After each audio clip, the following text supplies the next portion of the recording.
আসসালামু আলাইকুম বন্ধুগণ, সেই ব্রাহ্মণবাড়িয়া থেকে একজন ভাই আমার কাছে আসছে। কি জন্য আসছে আপনাদেরকে শুনে আসেন। আসসালামু আলাইকুম ভাই। ভাই কিন্তু কোরআনের হাফেজ, 30 পারা কোরআনের হাফেজ। সে অতটা অসহায় হয়ে আমার কাছে আসছে। শুনেন তার মুখ থেকে। ভাই কেমন আছেন বলেন আগে। আলহামদুলিল্লাহ ভালো আছি ভাইয়া। ভাইয়া দীর্ঘ প্রায় 1 বছর ধরে আমি অসুস্থ।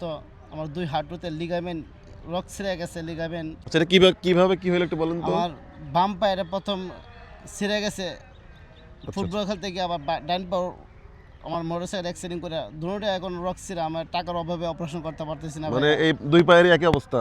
জি এই মানে পায়ের যে রগটা থাকে ওই রগ ছিঁড়ে গেছে না? জি জি লিগামেন্ট বলে ডাক্তারে। আচ্ছা আচ্ছা লিগামেন্ট। আচ্ছা। এই সব পেপারস দেখেন ওনার কাছে আছে। উনি কিন্তু একজন কোরআনের হাফেজ না? জি আপনি 30 পারা কোরআনের হাফেজ। জি আমি কোরআনে হাফেজ। আমি প্রত্যেক বছর তারাবি পড়াইতাম। আমি এমন একটা অবস্থার মধ্যে আছি এখন, আমার টাকার জন্য অপারেশনও করতে পারতেছি না। আমি আমি আগে তারাবির নামাজ পড়াতেন? জি জি মানে ইমামতি করতেন না কে কোথায়? জি ইমামতিও করতাম। ইমামতি বলতে আমি ইমামতি করতে মসজিদে চাকরি করেছি। আর আমি প্রত্যেক বছর রমজান আসলে আমি তারাবি পড়াইতাম। এখন আচ্ছা, টাকার অভাবে এখন আমি অপারেশন মানে করতে পায়ের পারতেছি জন্য না। তো দাঁড়াতে পারতেছেন না আর কি, এই জি জন্য তাই তো? জি তাহলে চিন্তা করেন যে এই পায়ের মানে এই পাটা কিভাবে এরকম হলো, মানে এটা। এটা আমার ফুটবল খেলতে গিয়ে বাম পায়ের সমস্যা হয়ে গেছে, রক ছিঁড়ে গেছে। তারপর আবার ডান পায়ের সমস্যা হয়ে গেছে আমার মোটরসাইকেলে। ও আচ্ছা আচ্ছা, মানে একটা মাত্র দুর্ঘটনা একজন হাফেজ মানুষ আজ হচ্ছে দেখেন, সে ব্রাহ্মণবাড়িয়া থেকে কতটা অসহায় হলে মানুষ ছুটে আসে এই ঢাকায় চলে আসছে শুধুমাত্র আমাদের সাথে একটু মানে কথা বলার জন্য, আপনাদের মাঝে একটু একটু একটু সহযোগিতা চাওয়ার জন্য। তো এখন এই দেশবাসীর কাছে আপনি কি বলতে চান? প্রিয় ভাই বোনেরা, আমি বাঁচতে চাই। আমি এমন একটা অবস্থার মধ্যে আছি, কখনো কি আমার সামনে এসে আপনাদের কাছে আমি ছোটো হতাম না। কারণ আমার জীবন বাঁচানোর জন্য আমি আগের মতন যাতে আমি সুস্থ হয়ে নামাজ পড়াতে পারি, আমার সেই অবস্থানটা আমি নিতে চাই, সেই অবস্থানে হইতে চাই। যার কারণে আমার দ্রুত অপারেশন করতে হবে। আমি এখন চেয়ারে বসে নামাজ পড়তে হয়, চেয়ারে বসে বাথরুম করতে হয়। আমার দ্রুত অপারেশন করতে হবে, আর না হয়তো আমি পঙ্গু হয়ে যাব। পঙ্গু হয়ে গেলে আমি আর নামাজও পড়াতে পারবো না। আমার অনেক কষ্ট জীবন যাচ্ছে। আপনারা দয়া করে, মায়া করে, আল্লাহর দিকে থাকে, আল্লাহকে খুশি করার জন্য আমার পাশে দাঁড়াবেন। একজন হাফেজ মানুষ দেখেন, একজন কোরআনের হাফেজ, একজন ইমাম মানুষ যে হচ্ছে বলতে চাই প্রতিটা প্রতিটা হচ্ছে রোজার মধ্যে সে তো তারাবি নামাজ পড়াতো, কিন্তু একটা দুর্ঘটনার কারণে, একটা মাত্র দুর্ঘটনার কারণে সে আজকে অসহায় হয়ে পড়ছে। এগুলো সব আপনার পেপারস না? জি জি এগুলো পেপারস। এমআরআই রিপোর্টগুলো। এখন কত টাকা লাগে বলছে আনুমানিক? আমার 2,20,000 শুধু অপারেশন, আর ওষুধে খরচ আছে প্রায় আমার 3 লাখ টাকা কাছাকাছি দরকার। আপনার ফ্যামিলি তো এরকম অ্যাবিলিটি নাই না? জি না, আমি অনেক কষ্ট করে পড়াশোনা করছি। আমার ঠিক ঠিক মতো মাদ্রাসা বেতন দিতেও কষ্ট হয়েছে আমার। আমি ভেবে আমি আল্লাহর রহমতে আমি কষ্ট করে আমার জীবন ত্যাগ করে আমি কোরআনে হাফেজ হয়েছি, যাক, আল্লাহ পড়াশোনা করেছি। আল্লাহ হচ্ছে ওনাকে উত্তম শেফা দান করুক, আমরা এই এই এই কামনা করব। আসলে বন্ধুগণ, যে যেখান থেকে দেখছেন, আপনার কি কোনো ফোন নাম্বার আছে? জি আপনার ফোন নাম্বার যেটা বিকাশ আছে, একটু নাম্বারটা আমাদেরকে বলেন আগে, তারপরে আমি বাদ বাকি কথা বলছি। বলেন নাম্বারটা বলেন। 019923813994, এটি বিকাশ নগদ। আচ্ছা, এটা হচ্ছে বিকাশ নগদ আছে, আমরা স্ক্রিনেও দিয়ে দেবো ভাইয়ের নাম্বার। আপনারা যারা ভাইকে একটু সহযোগিতা করতে পারবেন, দেখেন একজন কোরআনের হাফেজ প্লাস হচ্ছে একজন ইমাম মানুষ। ভাই কিন্তু কতটা অসহায় হলে ব্রাহ্মণবাড়ি থেকে ঢাকায় ছুটে আসে। উনি যে আসবে ওনার কাছে সেই টাকাটাও নাই, এত খারাপ অবস্থার মধ্যে চলতেছে। ঠিক আছে। আর এই যে পায়ের যে অবস্থা, চলার মতো কোনো পরিস্থিতি নাই। আপনারা যে যতটুকু পারেন, 2,20,000 টাকা আমাদের সবাই যদি 10 টাকা করেও দেয়, 5 টাকা করেও যদি দেয়, তাও কিন্তু ওনার টাকাটার ব্যবস্থা হয়ে যাবে। আপনারা যে যেখান থেকে পারেন, যতটুকু পারেন, এই ভাইয়ের পাশে একটু দাঁড়ান। যেন একটা হাফেজ মানুষ আমাদের মাঝ থেকে ঝরে যাক, আমি চাই না। উনি বলতেছে ভাই আমাকে আমি আমি আমাকে আমাকে ভিক্ষা দেওয়া দরকার না, আপনারা আমাকে চিকিৎসা টাকা দেন।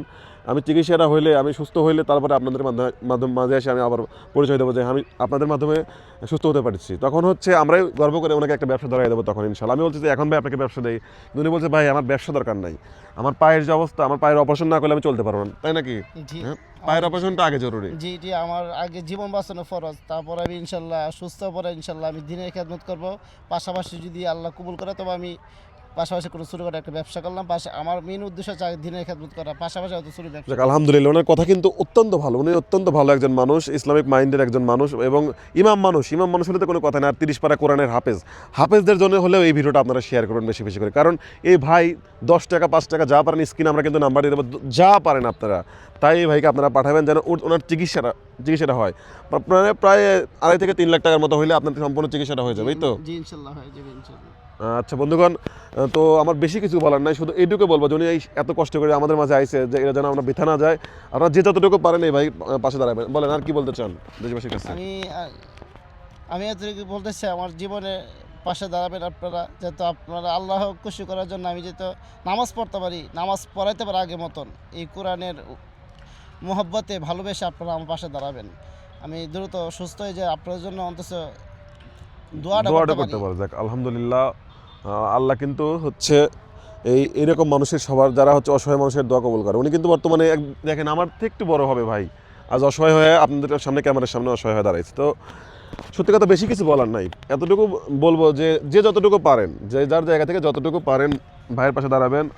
আমি নিজেও সামান্য কিছু পরিমাণে হয়তো ভাই আসছে কষ্ট করে সেই ব্রাহ্মণবাড়িয়া থেকে, আমি হয়তো তার জন্য ভাড়াটা দিতে পারি, ধরেন ভাই এটা আপনার জন্য নেন, এটা আমি আমার পক্ষ থেকে দিলাম। আর আপনারা যে যতটুকু পারেন ভাই, দেখেন আমরা কত জায়গায় কত টাকা ফুরে ফেলাই। আপনার যদি একটা সিগারেট খেতে এখন 10 টাকা 15 টাকা লাগে, যে 10 টাকা করে দেন তাই ভাইয়ের চিকিৎসাটা কিন্তু হবে।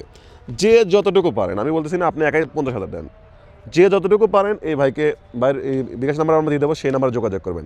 আর যদি কেউ নাই পারেন, নিতান্ত যদি কেউ দিতে নাই পারেন, তাহলে এই ভিডিওটা একটা শেয়ার করে দেন, এমন কোনো বিত্তবান মানুষের কাছে পৌঁছাক যে এই ভাইয়ের চিকিৎসার দায়িত্ব নেবে। দেখেন উনি কিন্তু মানে খুব ভালো লাগলো যে উনি প্রথমে যখন শুনলাম যে হচ্ছে উনি কোরআনের হাফেজ, এত কষ্ট করে আসছে। আসলে মানুষ, আপনি তো জানেন আল্লাহ হচ্ছে মানুষকে বিপদ দিয়ে তাকে বেশি ভালোবাসে, তাকে বেশি বিপদ দিয়ে জি পরীক্ষা করে। জি জি, সর্বোচ্চ সুস্থ করার মালিক আল্লাহ, অসুস্থ অসুস্থ করার করার মালিক আল্লাহ। তো আল্লাহ তাআলা। আল্লাহর কাছ, হ্যাঁ আল্লাহর কাছ থেকে হতাশা মানে কখনো, আল্লাহর উপর ভরসা রাখবেন, একটা ভালো কিছু হবে ইনশাল্লাহ। জি জি তো আমরা আশা করবো আল্লাহর রহমত আপনার প্রতি যেন বর্ষিত হয় এবং জি। বাইরের চিকিৎসা যেন সম্পন্ন হয়। সবাই এই দোয়া করবেন এবং যে যতটুকু পারেন ভাইকে সাহায্য করবেন। এছাড়া আমার আর বেশি কিছু বলার নাই। সবাই ভালো থাকেন এবং সবাই উত্তম কাজে লেগে পড়ুন। আসসালামু আলাইকুম।